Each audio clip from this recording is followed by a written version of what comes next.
అశేష అభిమానుల తరపున అందరి తరపున అన్నయ్య నమస్తే. ఏంటో సార్ చాలా టెన్షన్గా ఉంది. ఒక చిన్న మెమరీ, నోస్టాలజియా మెమరీ చెప్పి క్వశ్చన్ అడుగుతాను sir. 1998 July 2 guest line days Tirupati hotel sir. చూడాలనుందికి ఒక చిన్న డాన్స్ రిహార్సల్ చేస్తున్నారు మీరు. అప్పుడు మా ఫాదర్ డాక్టర్ మీకు ఏదో ట్రీట్ చేయడానికి వచ్చినప్పుడు జస్ట్ నన్ను చూసి ఏ అబ్బాయి కూడా డాన్స్ వేస్తారంటే వేసి చెయ్యి అన్నారు. మీరు వేసిన ఒక స్టెప్ చూపించి నన్ను చేయమన్నారు అనమాట. అది చేశాను నేను.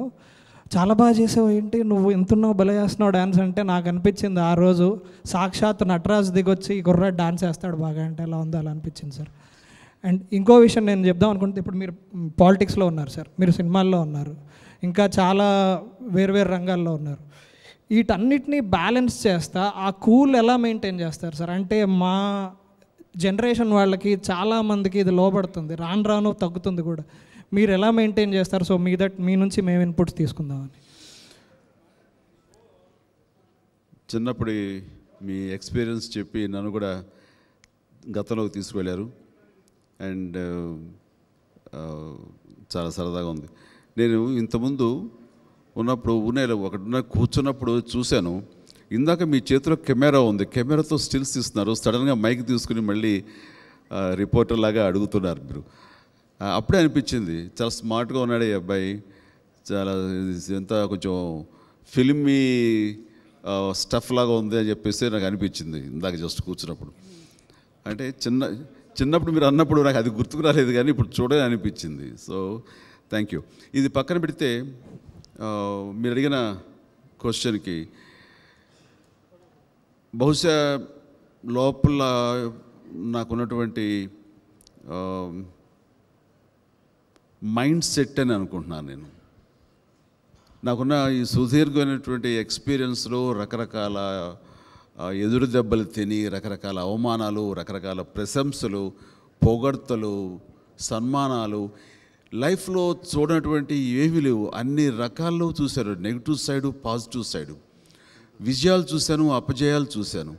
వీటి రిజల్ట్ చూస్తే అల్టిమేట్గా అవి నువ్వు ఓన్ చేసుకుంటే నిన్ను ఇబ్బంది పెడతాయి, నువ్వు డిజోన్ చేసుకుంటే అవి జస్ట్ పాసింగ్ క్లౌడ్ లాగా వెళ్ళిపోతుంటాయి తప్ప నీకేం ఎఫెక్ట్ లేదు.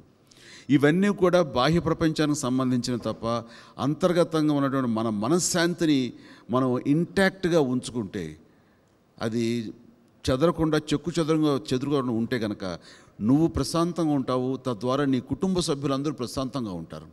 ప్రతి చిన్నదానికి మనం తలడిల్లిపోతుంటే, ప్రతి చిన్నదానికి మనం ఎమోషన్ లోన్ అవుతుంటే కనుక మనం చేయాల్సిన ఫ్యూచర్లో మనం చేయాల్సిన సరిగా ఏమీ చెయ్యలేం. మనం ఎవరో ఒకళ్ళు ఏదో మాట అంటారు, కొంచెం బాధ అనిపిస్తుంది, కానీ బ్రష్ ఆఫ్ చేసేసి నెక్స్ట్ వాట్ టు డూ అనే దాని మీద నువ్వు ఫోకస్ చేస్తే కనుక మనం చాలా హ్యాపీగా ముందుకు వెళ్ళిపోతుంటాం.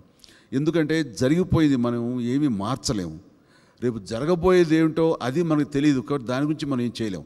ఎట్ ప్రజెంట్ ఏం చేయాలి అనే దాని మీద ఫోకస్ పెట్టి 100% ఎఫర్ట్స్ పెట్టి అందులో ద బెస్ట్ నువ్వు ఇవ్వగలిగితే, ఆ best, next second best, next minute, next 1 hour, next day, next ఇలాగా నువ్వు ద బెస్ట్ ఇవ్వగలవు. నువ్వు తద్వారా నేను ఎవరైతే కనుక పాయింట్అవుట్ చేసి కించపరుస్తూ మాట్లాడారో, నేను ఎవరైతే పొగిడారో వీళ్ళందరికీ కూడా సమాధానం నీ విజయమే, నీ సక్సెసే.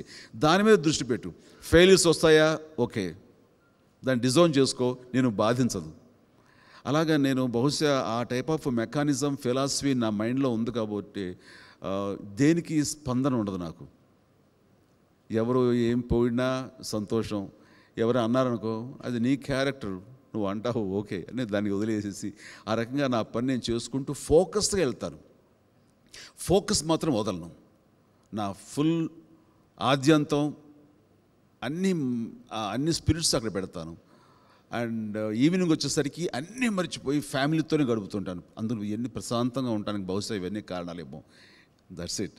ఇంతకు మించి ఎక్కువ చెప్పలే, నేనేం గురువును కాను.